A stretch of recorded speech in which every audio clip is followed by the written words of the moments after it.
My name is Simon Robinson, and I'm currently working as an editor at a news agency in Beijing in China.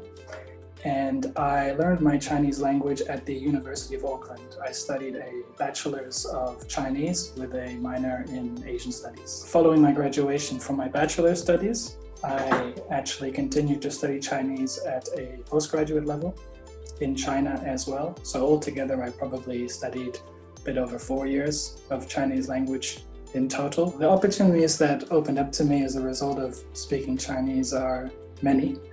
Certainly my current profession that I'm working in right now depended a lot on my Chinese language abilities. There are many opportunities available to anyone seeking employment in China, but if you do speak Chinese and at a workable level, at a professional level, then so many doors are open to you.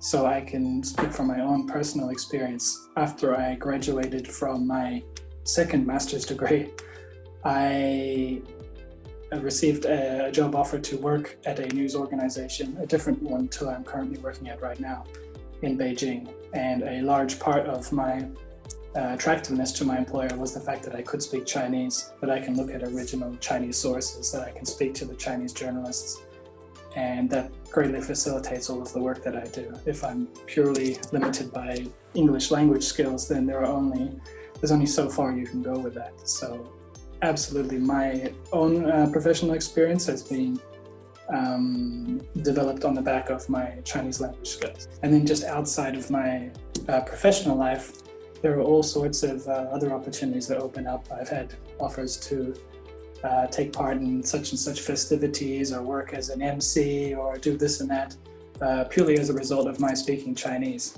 Well, I would say the first notable experience I had from learning Mandarin would have been my time with the China Bridge speech competition. First time really seeing the scale of China.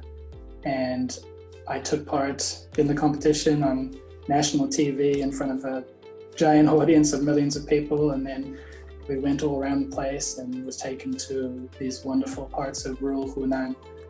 And I mean, these are experiences that are impossible to get if you don't actually speak Chinese, if you're not immersed in that environment. I've actually lost track of the number of times I've gone to China on a scholarship from Confucius Institute or from another similar organization, because there are just that many opportunities available to learners of Chinese. So to a young New Zealander considering learning Chinese but hesitant because they have this impression that Chinese is somehow uniquely difficult, I would say that's not the case. I don't find Chinese to be any more difficult than any other language that I've learned myself. So I would say if you are interested in Chinese, then I'd say go for it, definitely.